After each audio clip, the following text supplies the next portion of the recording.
വെറുതെ ഇങ്ങനെ ടെൻഷൻ ആവല്ലേ. ഞാൻ പറയുന്നത് മുഴുവനായിട്ട് കേട്ടിട്ട് പിന്നീട് ദേഷ്യപ്പെട്ട പോലെ.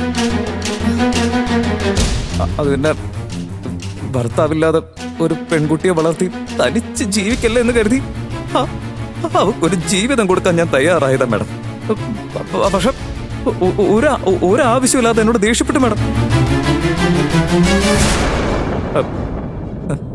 ഇത് കണ്ടില്ലേ മാഡം, ഈ ജോലിയിൽ എന്തുമാത്രം കഷ്ടപ്പെടുന്നുണ്ട്.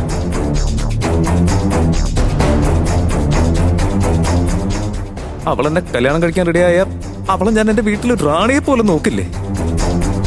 ഞാൻ എന്ത് ജോലി ചെയ്തിട്ടായാലും ഒരുപാട് സമ്പാദിച്ചു ഒരു കുറവില്ലാതെ ഞാൻ അവളെ നോക്കൂന്ന് ഉറപ്പാ. പക്ഷെ എന്റെ ഫീലിങ്സ് ഒട്ടും മനസ്സിലാക്കാതെ ഞാൻ വീട്ടിൽ പോയി സംസാരിച്ചപ്പോ അതിന്റെ പേരിൽ ദേഷ്യപ്പെട്ട നാട്ടി ഓടിച്ചു.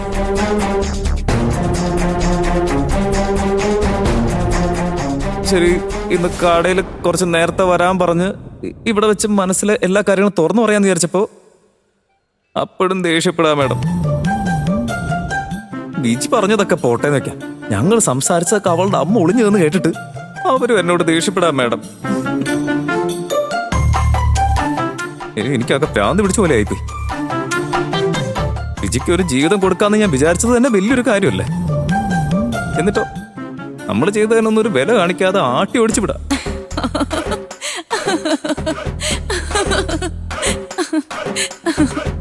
ഒരു മിനിറ്റ്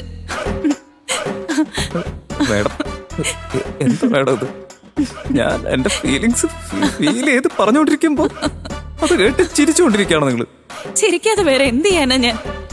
ഇങ്ങനൊരു പ്രണയവും ഇതൊരു ഫീലിങ്സും. പ്രണയിക്കാനും കല്യാണം കഴിക്കാനും ഇങ്ങനെ ഒരുത്തിയ മാത്രമേ നിനക്ക് കിട്ടിയുള്ളൂ. നിന്നെയൊക്കെ എന്താ ഞാൻ പറയേണ്ടത്?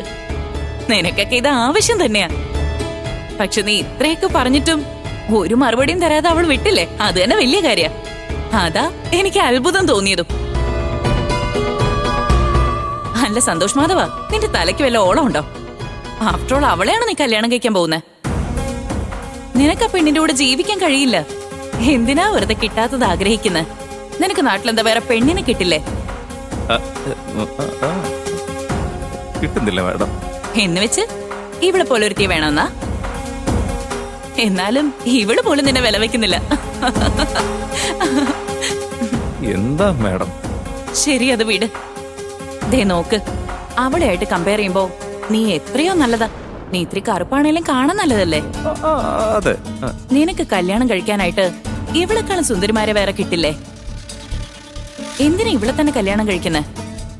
ഇവളുടെ കൂടെ ജീവിക്കാൻ പറ്റാത്തോണ്ടാണല്ലോ ഇവളെ കല്യാണം കഴിച്ചവൻ ഇവളെ വിട്ടിട്ട് പോയത്. അങ്ങനെയുള്ളൊരു പെണ്ണിനെ നീ കല്യാണം കഴിക്കണം എന്ന് വിചാരിക്കുന്നു.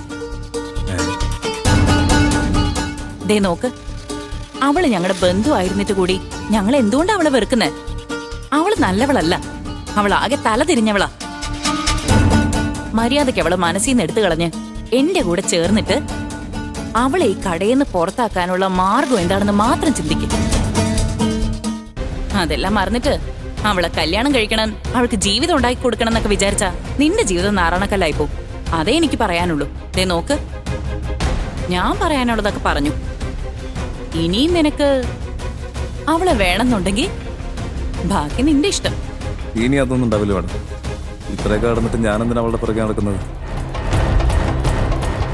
എന്തായാലും എന്നെ വേണ്ടെന്ന് പറഞ്ഞല്ലോ.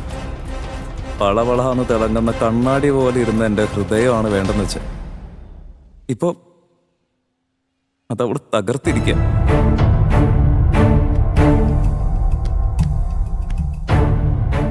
അവളുടെ ഹീറോ ആയിട്ടിരിക്കണമെന്ന് ഞാൻ ആഗ്രഹിച്ചത്.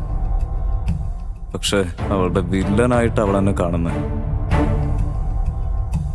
എന്നാ എന്റെ വില്ലത്തിറന്ന് കാണിച്ചു കൊടുക്കണ്ടേ?